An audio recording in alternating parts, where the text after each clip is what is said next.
I feel I need a martini and a neckerchief to best embody this character. Restless leg, a tale of madness. Today was the day I was going to write the great American novel, leave my generation's impressions on the annals of history, and secure my legacy in the hallowed halls of every library. I ran into the cafe like a toddler with a shy bladder. My brain was bursting, and I had to drain it into the proper receptacle as soon as possible. I took a seat, cracked my laptop open, and gave the keyboard a good thrashing. The spark of inspiration burned brightly that morning. Each scene was a fire spreading to another. Each plot point was a pendulum ball swinging. Every development a domino, and I just sat back and watched them go. All I had to do was ride the momentum. My characters did the real work, vying for their goals with confidence, getting into compelling conflicts, and just straight up being a bunch of chatty Cathys. I was but a stenographer, transcribing their conversations in real time. I didn't even feel like I was trying. The rest of my imagination was free to consider the tide of inevitable accolades that would come my way. What's that on the nightstand? Just the Nobel Prize in Literature. I was going to put it on my mantel, but the Pulitzer was taking up so much space. This was real literature, with all the symbolism that English professors salivated over. It was a bombastic barrage of brilliant subtext, with all the faint foreboding that New Yorker editors always feasted upon. The story was far from published, and already the success was getting to my head. James Patterson was about to drop several positions on the bestsellers list. I was composing answers to questions I expected on my first Tonight Show appearance. Oprah Winfrey might as well have been reading over my shoulder, because I was about to make every book club in America my bitch. But then, you came along, sat at the bar beside me, and proceeded to shake your leg incessantly. That antsy appendage, that twitching twig, that locomotive limb danced upon my pupil. I couldn't concentrate. I closed my eyes, but somehow the shuddering shape penetrated the lids.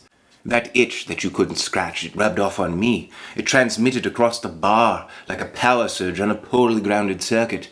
That tickling in your thigh muscles bounced around in my brain until both hemispheres were playing ping-pong. The pins and needles from your vastus lateralis were in my hippocampus, snuffing all the inspiration out.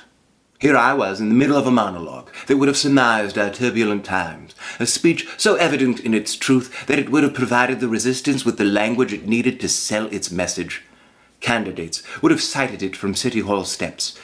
Activists would have peppered it into speeches at the Lincoln Memorial. Radicals would have shouted it from bullhorns as pepper spray wafted over them. It would have lifted the veil from the eyes of the underclass. Undecided voters would have risen to its call to action.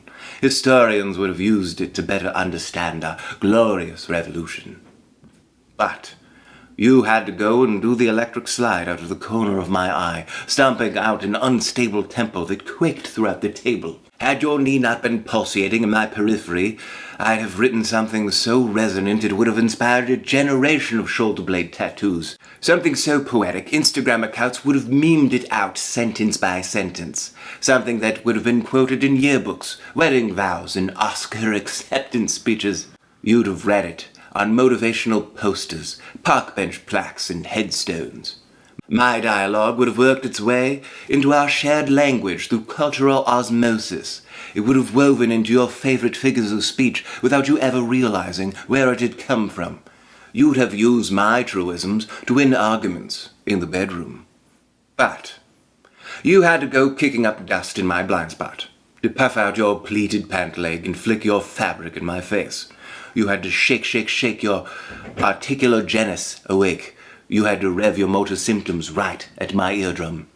You had to be the reigning champion of my attention span.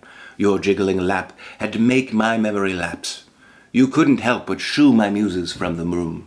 You broke my flow. I haven't gotten it back because every time I close my eyes I see your phantom kneecaps moving as fast as hummingbird wing flaps. If only you knew the poignant piece of powerful prose you've cost the world. If only you had some concept of the magnum opus you've obliterated. If only your scrambled skull could fathom the classic you Muay Thai'd out of existence. You perpetual motion mouth breather. You cardio-conjuring eyesore. You bobble-headed egg beater. I wanted to lean over and tell you to get your neurotransmitters in order, to drown your stomach in iron supplements, to fetch yourself a fucking fidget spinner. Instead, I found myself pushing my stool out, standing and tapping out a tension-breaking rhythm on the linoleum. And that's when you had the audacity to ask me, "Hey man, could you cut that shit out?" Now defer to the press to describe what happened next. And this has been Restless Leg, a tale of madness.